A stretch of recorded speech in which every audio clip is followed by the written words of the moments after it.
Hello दोस्तों, स्वागत है आपका हमारे चैनल यूपी एग्ज़ाम क्विज़र में। दोस्तों, आज के वीडियो में हम 18 अप्रैल से संबंधित उत्तर प्रदेश करंट अफेयर और इसके अलावा यूपी एग्ज़ाम्स के लिए मोस्ट इंपॉर्टेंट करंट अफेयर के क्वेश्चंस को डिस्कस करेंगे और हर एक क्वेश्चन से रिलेटेड आपको फैक्ट भी बताएंगे।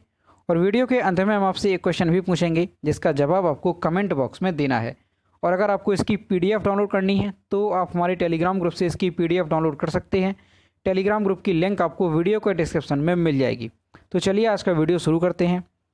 पहला क्वेश्चन है, एशियाई कुश्ती चैंपियनशिप में कोरिया की पहलवान को हराकर स्वर्ण पदक जीतने वाली दिव्या काकरान यूपी के किस जिले से हैं? ऑप्शन नंबर ए है मुजफ्फरनगर, बी है आगरा, सी है बलिया और डी है चंदौली। इसका जो करेक्ट आंसर है वो है ऑप्शन नंबर ए मुजफ्फरनगर। और दोस्तों यहाँ पर इमेज में देख सकते हैं, ये है मुजफ्फरनगर की दिव्या काकरान जिन्होंने कोरिया की पहलवान को हरा करके स्वर्ण पदक अपने नाम किया है। कजाकिस्तान में चल रही एशियाई कुश्ती चैंपियनशिप में शुक्रवार का दिन मुजफ्फरनगर के पुरवालियान की बेटी दिव्या काकरान के नाम रहा। 72 किलोग्राम भार वर्ग में कोरिया की महिला पहलवान को पटकनी देकर दिव्या ने गोल्ड मेडल पर कब्जा कर लिया। दिव्या ने लगातार दूसरी बार एशियन चैंपियनशिप में स्वर्ण पदक जीता है। दिव्या काकरान ने अभी तक कुश्ती प्रतियोगिताओं में 74 पदक जीते हैं। इनमें से 55 गोल्ड मेडल, 7 सिल्वर, 12 कांस्य पदक हैं। और इसके साथ ही इन्होंने भारत केसरी, राजस्थान केसरी, जम्मू कश्मीर केसरी और उत्तर प्रदेश केसरी का खिताब भी अपने नाम किया है। तो दोस्तों ये इंपॉर्टेंट क्वेश्चन है, आपको अच्छे से ध्यान रखना है कि जी मुजफ्फरनगर की पुरवालियान की बेटी दिव्या काकरान ने जो कजाकिस्तान में एशियाई कुश्ती चैंपियनशिप चल रही है उसमें कोरिया की महिला पहलवान को हरा करके गोल्ड मेडल जो है वो अपने नाम किया है। और कितने किलोग्राम भार वर्ग में? तो 72 किलोग्राम भार वर्ग में। ये भी आपको अच्छे से ध्यान रखना है। अगला क्वेश्चन है, हाल ही में चर्चा में रहा सेवा मित्र ऐप किससे संबंधित है? ऑप्शन नंबर ए है शिक्षा, बी है रोजगार, सी है स्वास्थ्य और डी है इनमें से कोई नहीं। इसका जो करेक्ट आंसर है वो है ऑप्शन नंबर बी रोजगार। संक्रमण काल में बाहर से उत्तर प्रदेश में आए ऐसे कुशल प्रवासी श्रमिकों को रोजगार देने के लिए बनाया गया सेवा मित्र ऐप एक बार फिर से सक्रिय करने की तैयारी शुरू हो गई है। कुशल श्रमिकों को तलाश कर विविध विभागों में काम के अवसर उपलब्ध कराना इसका मुख्य उद्देश्य है। प्रशिक्षण एवं सेवा योजन विभाग के इस ऐप से न केवल कुशल प्रवासी श्रमिक घर बैठे अपना पंजीयन करा सकते हैं बल्कि उन्हें इसके माध्यम से रोजगार के अवसर भी मिलेंगे। और जो सेवा योजन विभाग की वेबसाइट है वो क्या है? तो sevayojan.up.nic.in पर कोई भी कुशल प्रवासी मजदूर अपना ऑनलाइन पंजीयन करा सकता है। तो दोस्तों आपको ध्यान रखना है कि जो सेवा मित्र ऐप है इसे एक बार फिर से सक्रिय करने की तैयारी शुरू की गई है, जो कि प्रवासी मजदूर हैं उन्हें रोजगार देने के उद्देश्य से इस ऐप को शुरू किया जाएगा। अगला क्वेश्चन है, हाल ही में इलाहाबाद विश्वविद्यालय के पूर्व कुलपति प्रोफेसर RP मिश्र का निधन हो गया है। वे कब इलाहाबाद विश्वविद्यालय के कुलपति बने थे? ऑप्शन नंबर ए है 1984, बी है 1975, सी है 1992 और डी है 1995। इसका जो करेक्ट आंसर है वो है ऑप्शन नंबर ए 1984। इलाहाबाद विश्वविद्यालय के पूर्व कुलपति प्रोफेसर रामेश्वर प्रसाद मिश्र यानी RP मिश्र का हाल ही में निधन हो गया है। 94 वर्ष की अवस्था में शुक्रवार शाम 4:30 बजे के आसपास स्टेनली रोड स्थित आवास में उनका निधन हो गया।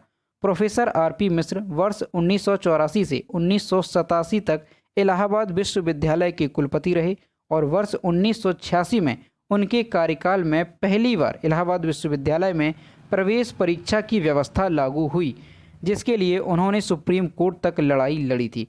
तो दोस्तों इस वजह से ये काफ़ी ज़्यादा चर्चा में रहे थे उस टाइम पे, क्योंकि 1986 में जो इलाहाबाद विश्वविद्यालय में प्रवेश परीक्षा की व्यवस्था लागू इन्हीं के कार्यकाल में की गई थी। तो आपको ध्यान रखना है कि जो प्रोफेसर रामेश्वर प्रसाद मिश्र हैं इनका हाल ही में निधन हो गया है और ये इलाहाबाद विश्वविद्यालय के पूर्व कुलपति रहे हैं। और यहाँ पर इमेज में देख सकते हैं, ये है इलाहाबाद विश्वविद्यालय के पूर्व कुलपति RP मिश्र। अगला क्वेश्चन है, अप्रैल 2021 में आभासी तौर पर विश्व की पहली सस्ती और लंबे समय तक चलने वाली स्वच्छता उत्पाद ड्यूरोकिया सीरीज का शुभारंभ किसने किया? ऑप्शन नंबर ए है अमित शाह, बी है राजनाथ सिंह, सी है पीयूष गोयल और डी है रमेश पोखरियाल निशंक। इसका जो करेक्ट आंसर है वो है option number D, Ramesh Pokhriyal Nishank. केंद्रीय शिक्षा मंत्री रमेश पोखरियाल निशंक ने 16 अप्रैल 2021 को आभासी तौर पर विश्व की पहली सस्ती और लंबे समय तक चलने वाली स्वच्छता उत्पाद ड्यूरोकिया सीरीज लॉन्च की। इसे आईआईटी हैदराबाद के शोधकर्ताओं ने विकसित किया है। यह ड्यूरोकिया रोगाणु रोधी प्रौद्योगिकी 189 रुपये से शुरू होती है और तुरंत 99.99% कीटाणुओं को मारती है और 35 दिनों तक लंबे समय तक चलने वाला सुरक्षात्मक नैनो स्केल कोटिंग छोड़ देती है। तो दोस्तों आपको अच्छे से ध्यान रखना है कि जो स्वच्छता उत्पाद है ड्यूरोकिया सीरीज, ये विश्व की सबसे सस्ती स्वच्छता उत्पाद है, जो कि केंद्रीय शिक्षा मंत्री रमेश पोखरियाल निशंक ने इसे लॉन्च किया है। और इसे किसने विकसित किया है? तो आईआईटी हैदराबाद के शोधकर्ताओं ने इसे विकसित किया है। और इसकी कीमत कितनी है? तो ये 189 रुपये से शुरू होती है। अगला क्वेश्चन है, अप्रैल 2021 में आर्थिक मामलों के विभाग वित्त मंत्रालय के नए सचिव के रूप में किसने कार्यभार संभाला है? ऑप्शन नंबर ए है गार्गी कौल, बी है अजय सेठ, सी है CK मिश्रा और डी है रीवा गांगुली दास। इसका जो करेक्ट आंसर है वो है ऑप्शन नंबर बी, अजय सेठ। कर्नाटक कैडर के 1987 बैच के भारतीय प्रशासनिक सेवा के अधिकारी अजय सेठ ने 16 अप्रैल 2021 को वित्त मंत्रालय के आर्थिक विभाग के नए सचिव के रूप में पदभार संभाला। सरकार द्वारा तरुण बजाज को नए राजस्व सचिव के रूप में नामित करने के बाद से यह पद रिक्त था। अजय सेठ 2018 से 3 साल के लिए Bengaluru metro rail corporation limited के MD थे। तो दोस्तों आपको ध्यान रखना है कि वित्त मंत्रालय के आर्थिक विभाग के नए सचिव के रूप में किसे नियुक्त किया गया है? तो ये किया गया है अजय सेठ को। इनका नाम आपको अच्छे से ध्यान रखना है। अगला क्वेश्चन है, अप्रैल 2021 में किस राज्य में कोरोना संक्रमण की बढ़ती गति को रोकने के लिए 20 जिलों में पूर्ण लॉकडाउन लगाया गया है? ऑप्शन नंबर ए है गुजरात, बी है छत्तीसगढ़, सी है पंजाब और डी है हरियाणा। इसका जो करेक्ट आंसर है वो है option number B, Chhattisgarh. Chhattisgarh में कोरोना महामारी से हालात बिगड़ते जा रहे हैं। बेकाबू होती स्थिति को नियंत्रित करने के लिए राज्य सरकार ने राज्य के 28 में से 20 जिलों में पूर्ण लॉकडाउन के आदेश जारी किए हैं। छत्तीसगढ़ आने वालों के लिए कोरोना की नेगेटिव रिपोर्ट अनिवार्य कर दी गई है। RT-PCR टेस्ट की नेगेटिव रिपोर्ट राज्य में आने के 72 घंटे से अधिक पुरानी नहीं होनी चाहिए। तो दोस्तों आपको अच्छे से ध्यान रखना है कि छत्तीसगढ़ में जो कोरोना के केसेस हैं वो लगातार काफ़ी ज़्यादा बढ़ रहे हैं। तो इसी को देखते हुए राज्य सरकार ने 28 जिलों में से 20 जिलों में पूर्ण लॉकडाउन लगाने के आदेश जारी किए हैं। अब दोस्तों हर एक ज़िले के लिए अलग अलग जो समय सीमा है वो तय की गई है। किसी ज़िले में 6 अप्रैल से ये लॉकडाउन शुरू हुआ और 14 अप्रैल तक चला, तो किसी ज़िले में 11 अप्रैल से शुरू हुआ और 18 अप्रैल तक ये लॉकडाउन चला, और किसी ज़िले में 12 अप्रैल से शुरू हुआ और 21 अप्रैल तक ये लॉकडाउन चलेगा, तो किसी ज़िले में 12 अप्रैल से शुरू होकर कि 26 अप्रैल तक ये लॉकडाउन चलेगा। तो आपको ध्यान रखना है कि छत्तीसगढ़ में 20 जिलों में पूर्ण लॉकडाउन लगाने के आदेश जारी किए गए हैं। अब यहाँ पर छत्तीसगढ़ ने क्या है, तो छत्तीसगढ़ के बारे में जानते हैं। ये है मैप में छत्तीसगढ़। छत्तीसगढ़ की कैपिटल है रायपुर। छत्तीसगढ़ के चीफ मिनिस्टर हैं भूपेश बघेल और छत्तीसगढ़ की गवर्नर हैं अनुसुईया उइके। अगला क्वेश्चन है, भारत में अप्रैल 2021 में कजाकिस्तान के अलमाटी में एशियाई चैंपियनशिप की खिताब जीतने वाली महिला स्पर्धा में कितने पदक हासिल किए? ऑप्शन नंबर ए है 4, बी है 6, सी है 7 और डी है 8। इसका जो करेक्ट आंसर है वो है ऑप्शन नंबर सी, 7। भारतीय पहलवानों विनेश फोगाट और अंशु मलिक ने 16 अप्रैल 2021 को कजाकिस्तान के अलमाटी में अपने एशियाई चैंपियनशिप खिताब जीते और भारत ने महिलाओं के 4 स्वर्ण के साथ 7 पदक जीते। यह एशियाई चैंपियनशिप में विनेश का 7वां पोडियम फिनिश था। भारत ने 1 रजत और 2 कांस्य पदक भी जीते हैं। तो दोस्तों आपको ध्यान रखना है कि जो कजाकिस्तान के अलमाटी में एशियाई चैंपियनशिप चल रही है, तो वहाँ पर भारत ने 4 स्वर्ण के साथ 7 पदक जीते हैं, और जिसमें से 1 रजत और 2 कांस्य पदक भी शामिल हैं। अगला क्वेश्चन है, चंद्र अन्वेषण फर्म आई स्पेस किस वर्ष में संयुक्त अरब अमीरात के मानव रहित रोवर को चंद्रमा पर ले जाएगा? ऑप्शन नंबर ए है 2024, बी है 2025, सी है 2022 और डी है 2023। इसका जो करेक्ट आंसर है वो है ऑप्शन नंबर सी 2022। संयुक्त अरब अमीरात यानी यूएई के अंतरिक्ष केंद्र ने चंद्रमा पर अपना पहला रोवर भेजने की महत्वाकांक्षी मिशन की नई समय सीमा की बुधवार को घोषणा की। मोहम्मद बिन राशिद स्पेस सेंटर ने कहा कि वह चंद्रमा पर 2024 के बजाय 2022 तक एक मानव रहित यान से रोवर भेजने के लिए जापान की आई स्पेस कंपनी के साथ साझेदारी कर रहा है। दुबई के शासक परिवार के नाम पर रोवर का नाम राशिद रखा गया है और यह आइस स्पेस के लूनर लैंडर का इस्तेमाल करते हुए चंद्रमा पर उतरेगा। कंपनी चंद्रमा की सतह पर वायरलेस संचार की सुविधा भी प्रदान करेगी। तो दोस्तों आपको अच्छे से ध्यान रखना है कि संयुक्त अरब अमीरात के अंतरिक्ष केंद्र ने जो चंद्रमा पर अपना पहला रोवर भेजने का मिशन था उसकी समय सीमा की घोषणा की है और जो 2024 के बजाय इस लक्ष्य को रखा गया था अब वो 2022 तक चंद्रमा पर अपना रोवर भेजने की तैयारी कर रहा है और इसके लिए संयुक्त अरब अमीरात ने जापान की आइस स्पेस कंपनी के साथ साझेदारी की है।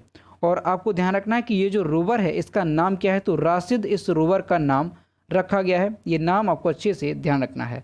अगला क्वेश्चन है, राष्ट्रीय नर्सरी पोर्टल का शुभारंभ किसके द्वारा किया गया? ऑप्शन नंबर ए है प्रकाश जावड़ेकर, बी है नरेंद्र सिंह तोमर, सी है डॉक्टर हर्षवर्धन और डी है नरेंद्र मोदी।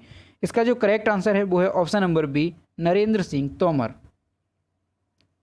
दिल्ली के कृषि भवन में केंद्रीय मंत्री नरेंद्र सिंह तोमर ने राष्ट्रीय नर्सरी पोर्टल का शुभारंभ किया। भारत में अच्छी क्वालिटी के फल, फूल, सब्जी के अलावा सजावटी एवं इमारती पौधे का उत्पादन हो सके, इसलिए इस पोर्टल को शुभारंभ किया गया है। इस पोर्टल पर सार्वजनिक एवं निजी क्षेत्र की फल, फूल एवं पौधे की नर्सरी का निःशुल्क रजिस्ट्रेशन भी किया जा सकेगा। इसके अलावा उच्च गुणवत्ता का भी संपूर्ण जानकारी रहेगी। तो दोस्तों आपको ध्यान रखना है कि जो केंद्रीय मंत्री हैं कृषि मंत्री नरेंद्र सिंह तोमर, उन्होंने राष्ट्रीय नर्सरी पोर्टल का शुभारंभ किया है। और ये जो राष्ट्रीय नर्सरी पोर्टल है इसका उद्देश्य क्या है, तो भारत में अच्छी क्वालिटी के फल, फूल, सब्जी के अलावा सजावटी एवं इमारती पौधों का उत्पादन हो सके, ये इसका लक्ष्य रखा गया है। अगला क्वेश्चन है, हाल ही में शुरू हुई AFC चैंपियंस लीग की मेज़बानी कौन कर रहा है? ऑप्शन नंबर ए है भारत, बी है चीन, सी है जापान और डी है ऑस्ट्रेलिया। इसका जो करेक्ट आंसर है वो है ऑप्शन नंबर ए भारत। 14 अप्रैल से शुरू हुई AFC चैंपियंस लीग की मेज़बानी भारत कर रहा है। भारत पहली बार इस लीग की मेज़बानी कर रहा है। इसका आयोजन गोवा में किया जा रहा है। पहली बार इस फुटबॉल टूर्नामेंट में FC गोवा नामक एक भारतीय टीम भाग ले रही है। तो दोस्तों ये क्वेश्चन भी मोस्ट इंपॉर्टेंट है, आपको अच्छे से ध्यान रखना है कि जो 14 अप्रैल से शुरू हुई है AFC चैंपियंस लीग, इसकी मेज़बानी हमारा देश भारत कर रहा है और भारत इस लीग की मेज़बानी पहली बार कर रहा है। तो इस वजह से ये क्वेश्चन काफ़ी ज़्यादा इम्पोर्टेंट हो जाता है। और इसका आयोजन कहाँ पर किया जा रहा है, तो गोवा में इसका आयोजन किया जा रहा है। तो ये आपको अच्छे से ध्यान रखना है। तो दोस्तों ये थे 18 अप्रैल से संबंधित उत्तर प्रदेश करंट अफेयर और इसके अलावा यूपी एग्जाम्स के लिए मोस्ट इंपॉर्टेंट करंट अफेयर के क्वेश्चन जो कि हमने डिस्कस किए। अब हम देखते हैं पिछले वीडियो का क्वेश्चन जो हमने आपसे पूछा था। तो ये है कल के वीडियो का क्वेश्चन जो हमने आपसे पूछा था, हाल ही में विराट कोहली किस कंपनी के ब्रांड एम्बेसडर बनाए गए? इसका जो करेक्ट आंसर था वो ऑप्शन नंबर ए था वीवो। और लगभग सभी स्टूडेंट्स ने इसके सही जवाब दिए। और मैं फिर से कहता हूँ कि जो भी क्वेश्चन आपसे पूछा जाए तो सभी लोग उसका आंसर जरूर किया करो। तो ये है आज का क्वेश्चन, विजडन अलमैनाक ने 2010 वाले दशक का सर्वश्रेष्ठ वनडे क्रिकेटर किसे चुना है? ऑप्शन नंबर ए है केदार जाधव, बी है रविंद्र जडेजा, सी है सुरेश रैना और डी है विराट कोहली। इसका जो भी करेक्ट आंसर है वो आपको कमेंट बॉक्स में बताना है। तो दोस्तों अगर आपको आज का वीडियो पसंद आया हो तो वीडियो को लाइक करें, शेयर करें और अगर चैनल पर नए हैं तो चैनल को सब्सक्राइब करना ना भूलें। और दोस्तों मैंने आपसे कल भी कहा था और आज भी कहता हूं कि वीडियो को रेगुलर देखने की हैबिट बनाइए, तभी मैं निश्चित रूप से कह सकता हूं कि उत्तर प्रदेश का कोई भी एग्जाम होगा तो उसमें आपके करंट अफेयर से संबंधित एक भी क्वेश्चन गलत नहीं होगा। तो मिलते हैं नेक्स्ट वीडियो में। Thank you.